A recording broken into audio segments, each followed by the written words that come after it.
as the New Testament says, we are the body of Christ in the world, Jesus the head, we the body, then in fact we should be having the same kind of impact into the world of today that Jesus did into the world of his day.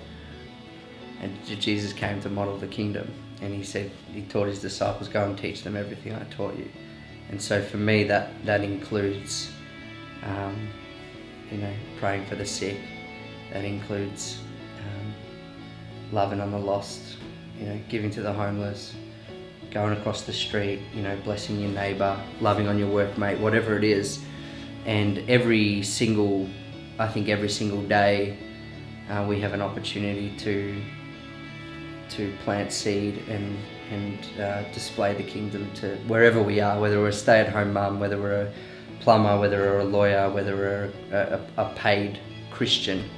I think we have the honour and the privilege of displaying the kingdom. I just think of the creative industries in general, they can seem so far from God, and I think it's really important to have a voice and to have a place within that industry, where we can, tell them about God and using, creativity for his glory and to reach people. If the kingdom's come near, as Jesus said, we don't want anyone to be suffering. We don't want anyone to remain unhealed. I think we do need to be consciously seeking to impact the community around us because we are members of it. And so there's all sorts of ways in which that can happen. I think there's a need, for example, for Christians to be in politics. There's a need for Christians to be in business. There's a need for Christians to be both bosses and employees, so that wherever people are, Christians are. In other words, wherever the lump is, there's some yeast. And if the yeast is there, both by what it does and what it is and what it does, it will affect those that are around it. So if we're all bosses, well, you lose the bottom end. If we're all on the bottom end, you lose it at the top end.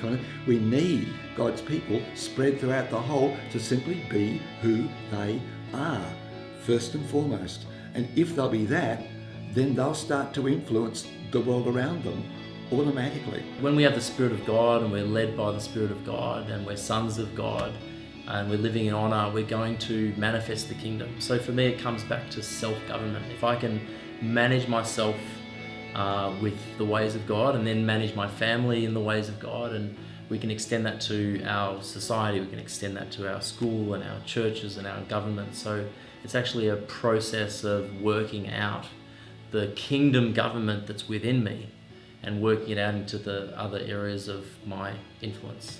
I had to go through that shift myself because I'd been at uni and I'd been a uni lecturer, so I'd been at uni for forgotten how long, 20 years or so. And I was quite liberal in my thinking, and it was only in intimacy with God that I started to see that a loving father actually loves kids, actually wants kids to be safe and to do well. He watches over them, wanting eternal relationship with them.